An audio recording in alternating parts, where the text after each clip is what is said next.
Happy Pentecost Sunday! Purihin po natin ang Panginoon.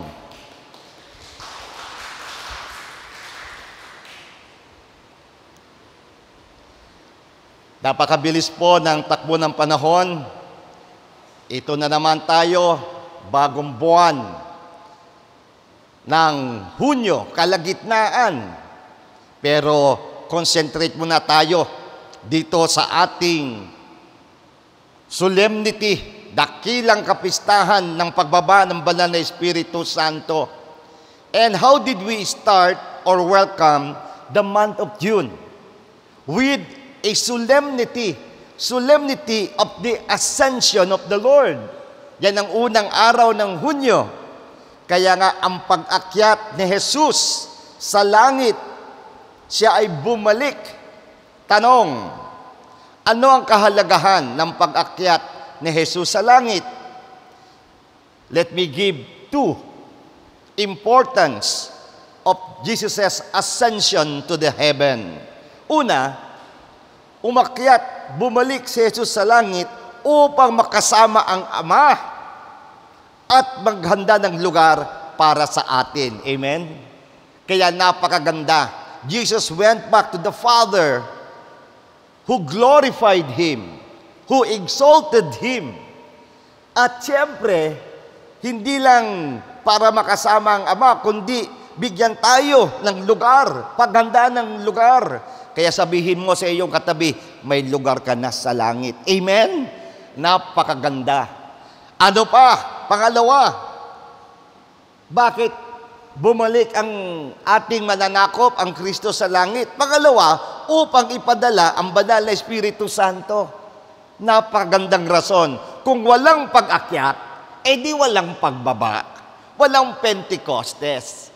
Kaya itong dalawang kahalagahan na ito, kaya meron tayo ngayong pagdiriwang ang pagbaba ng Banal na Espiritu Santo. Kung ang pag-akyat ay may dalawang kahalagahan, ito naman ngayon may tatlong kahalagahan ang pagbaba ng Banal na Espiritu Santo. Ano-ano yaon? What are the three things, that make this descent of the Holy Spirit important? Una, kaya gustong-gusto ko po ito, ihimay-himayin natin ito. The fulfillment of God's promise, a special gift for everyone. Anong ibig sabihin? Naganap ang ipinangako ng Diyos. Ipinangako ni Jesus sa kanyang mga tagasunod na darating ang isang tanging katulong at gabay, ang Banal na Espiritu Santo, at siya nga ay dumating. Amen? Kaya, pag may pangako, dapat gawin. Ang Banal na Espiritu ay dumating sa isang kagilagilalas na paraan. Ipinadala ng Diyos ang kanyang Banal na Espiritu tulad ng isang makapangyarihan na hindi nakikita sa labas dahil siya ay nananahan sa loob ng kanyang mga tagasunod. Nais kong ulitin ito. Ano ang kahalagahang ito? Ang pagganap sa pangako, may Banal na Espiritu na tumutulong sa atin, hindi nakikita dahil ang gusto niya ay nasa loob. Ngayon, ang tanong, nakikita, nararamdaman, nararanasan ba natin ang ipinangakong Banal na Espiritu? Kaya itong linggong ito, hindi lamang ito paggunita, isinasabuhay ang kagandahang pakahulugan ng kapistahan ng Pentecostes. Pakisabi sa katabi, nasa iyo ang Banal na Espiritu Santo. Amen. Nasa iyong puso, nasa iyong isipan, nasa iyong loob. God gave Jesus' followers the supernatural upgrade to help them do His work. Anong ibig sabihin? Binigyan ng Diyos ang mga tagasunod ni Jesus ng isang supernatural upgrade. Aba, kaya kapag yung computer mo mahina, di ba? Anong sasabihin mo? Gab, i-upgrade mo na yan. Mahina na yan. Pero tayo, may supernatural upgrade upang matulungan silang gawin ang kanyang gawain. Anong ibig sabihin? Tayo ay mayroong misyon. Tayo ang katulong din ng Diyos, ng banal ng Espiritu Santo. Yan. At sa Ebanghelyo ngayon, ito po ang Ebanghelyo tuwing Second Sunday of Easter, unang araw ng muling pagkabuhay, pero ito'y sa gabi na nangyari. Ano ang sinasabi sa Ebanghelyo? Jesus breathed on His disciples and said, "Receive the Holy Spirit." Anong kahalagahan ng pagpasok ni Jesus sa pintong nakasarado na kung saan nagtatago ang mga apostoles, takot na takot at may pagdududa? Nung pagkasabi ni Jesus, "Receive the Holy Spirit," at nang binanggit niya yung "Shalom be with you," nawala ang takot, nawala ang pagdududa. They became inspired, they became enthusiastic. Ano nga ibig sabihin ng inspired? In spirit, nakaugnay sa espiritu. Kaya tingnan mo ang katabi mo, inspired ba yan? Ibig sabihin ay in yan. Saan? Sa spirit. At sino naman yung talaga namang ganadong-ganado, laging enthusiastic? Sa Grego, and within, Theos, God. There is God within. Kaya pag ikaw ganadong-ganado, mayroon kang Diyos sa loob. Amen?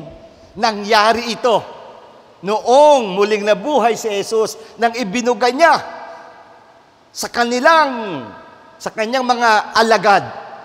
Peace be with you. Receive the Holy Spirit. Ito ang dapat nating maranasan sa mga sandaling ito sa ating pag-celebrate ng Pentecost. Pangalawa, hindi lamang bumalik at tayo paghandaan ng lugar sa langit. Today is the birthday of the church. A new beginning with divine power. 2,000 plus years ago, it happened already. Ipinanganak ang simbahan, palibagong panimula sa simbahan na may kasamang divine power. At bago mangyari yon, Jesus' followers were a smaller group, sometimes fearful and unsure. Ano uli yung pangalawang rason? Ngayon, ang kaarawan ng simbahan. Kaya tayo'y magalak. Pakisabi nga natin, Happy Birthday, Church. O, di ba? Yan ang birthday ng simbahan. Isang bagong simula na may kapangyarihang pang Diyos. Nung wala pa ang banal na Espiritu Santo, ang mga tagasunod ni Jesus, yun, nagtatago. May pagdududa. Ano ang mga Kristiyano noon? Isang maliit na grupo pa lamang, may takot at may pag-aalinlangan. Pero ano nangyari? After the Pentecost, they were sent. Isinugo, humayo kayo. At yun ay nangyari. Yan. Papakinggan ba kayo na warning? Malakas ang ulan. Yan, no? Kaya ngayon, rinig na rinig yan. Kaya anong ibig sabihin? Binigyan sila ng banal na Espiritu ng lakas, ng loob, karunungan at kakayahang umanawa at ibahagi ang mensahe ng Diyos sa mga tao sa buong mundo kahit iba-iba ang kanilang mga wika. Ito ngayon yung pangatlong rason na napakahalaga bakit mayroong pagdiriwang ng Pentecostes. Understanding and unity. Breaking down barriers. So, hindi lang bumalik sa Ama, paghandaan tayo. Ngayon, ipinanganak ang simbahan. At ito na nga ang pangatlo, pag-unawa at pagkakaisa. Ang pagtanggal ng mga hadlang. Napakaganda. Isa sa pinaka-mamanghang nangyari noong unang Pentecostes, doon sa loob ng kwartong nakasara sa upper room, ay nagsalita ang mga apostoles. At nung sila ay humayo na, ang mga tao mula sa iba't ibang bansa at nagsasalita sa kakaibang wika, pero may perpektong pagkakaintindihan silang lahat. Yun ang pinakamagandang himala. Sino ditong Ilocano? Magsalita ka sa Ilocano.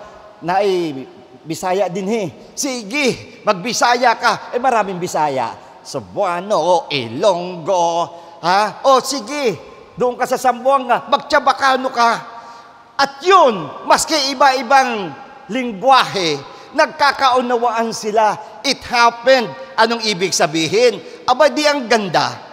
Nagkaroon ng himala ng pagkakaunawaan na wala yung mga hadlang. Lahat nagkaintindihan. Kaya ang sarap namnamin. Sana nga, mangyari muli at mangyari araw-araw ang himalang tayo'y magkaunawaan. Tanggalin ang hadlang na hindi nagkakaunawaan. So this is the third reason, the importance of Pentecost. There was a linguistic or communication miracle. I just love the term, linguistic or communication miracle. Ang himala ng pagsasalita sa iba't ibang wika. It showed God's desire for unity and understanding among all people. They absolutely understood one another. What a perfect understanding. Hindi ba't ito ang gusto nating mangyari sa ating buhay? Maranasan din natin ang perpektong pangungusap, kapwa-tao, at ito pa ang kagandahan. The Holy Spirit broke down barriers of language and culture. Hindi lang tinanggal ang hadlang ng pananalita, pati yung mga biases, prejudices of a certain culture. Nawala rin yun, allowing God's message to reach everyone, everywhere. Amen? Tinanggal ng Banal na Espiritu Santo ang mga hadlang sa pagkakaunawaan. Kaya kung ating tatanungin, ano ang problema natin? Hindi tayo nagkakaunawaan. Hindi tayo nag-uusap. At kung nag-uusap, nag-aaway. Yan ang dapat mawala. Yan ang dapat mahilom. Ito ay nangangahulugan na ang Banal na Espiritu na tumutulong sa atin upang makaugnay, makakonekta sa Diyos at sa isa't isa, na nilalampasan ang mga pagkakaiba upang maipalaganap ang mabuting balita ni Jesucristo sa buong mundo. Kaya pag tayo'y sinugo, tayo'y humayo, may dalang espiritu, dala-dala sa loob, himala ang magaganap. Mawawala ang hadlang ng kultura at ng mga salita. Kaya ang tanong, pakitanong nga ang katabi mo dyan. Super Mario, tanungin mo yan si Super Mirna. No? Do you have the Spirit? Meron ba? Gab, tanungin mo mami mo. Nandiyan ba mami yung Spirit sa iyo? Galing ano? We need the Holy Spirit for two reasons. Ano ang kadalasang pinagmumulan ng pagkakagulo? Ay di yung komunikasyon. Amen? Kung paano tayo nakipag-usap. Kaya ang number one, we need the linguistic or communication miracle.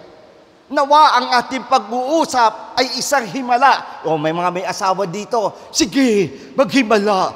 Wala na ang pag-aaway. Aba, darling, kitang-kita kong Banal na Spirit sa iyo.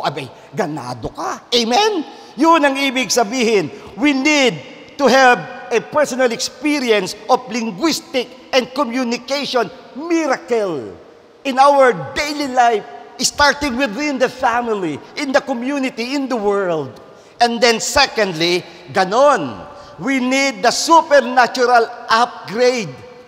Kung kinakailangan, i-reboot mo muna para gumanda, and then i-upgrade mo. Kasi maski anong reboot mo dyan sa computer mo, kung hindi naman na-upgrade yan, wala rin, hindi yan makapag-communicate. So, anong ibig sabihin?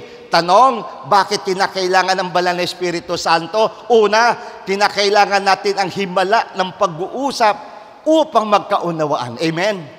Ang pinakamahirap, hindi na kayo nag-uusap. Pag kayo'y nag-aaway pa, pasalamat ka. Nag-aaway pa kayo. Eh di, ibig sabihin nag-uusap kayo. Ang mahirap, galit ka na, hindi pa kayo nag-uusap.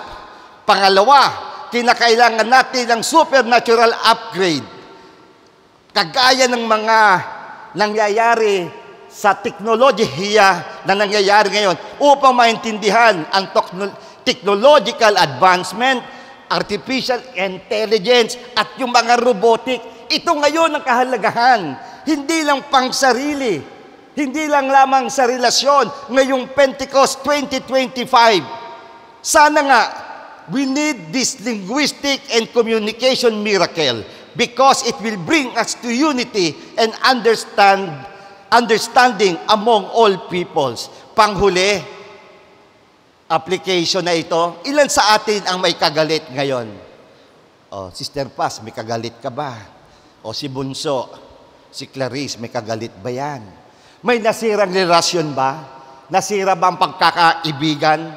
Ang barkada? Nakakahati-hati ba sa opisina?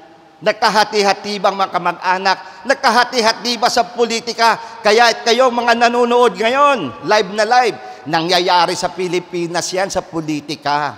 Needless to say, dati unity team. Eh ngayon, disunity. O ito na lang, sa Amerika. Dati-rati, magkaibigan.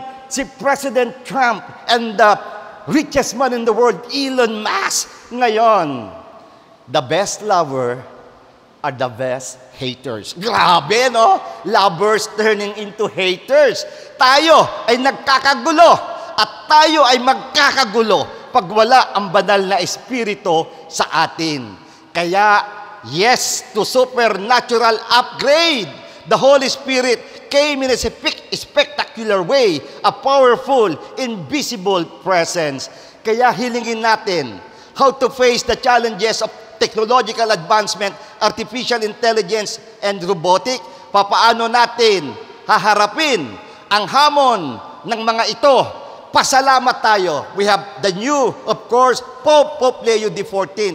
At bakit niya pinili ang 14? Kasi yung Pope Leo XIII, the 257 Pope, siya ang unang sumulat ng Rerum Novarum. Ano sa Ingles? Of new things. Kaya si Pope Leo XIV, gusto niya ngayong balikan ng mga social teachings, the human dignity, the human labor, and of course, the Pope Leo is talking about artificial intelligence. We need the Holy Spirit and we pray, come Holy Spirit, we need you. Happy Pentecost Sunday 2025. Purihin natin ang Panginoon.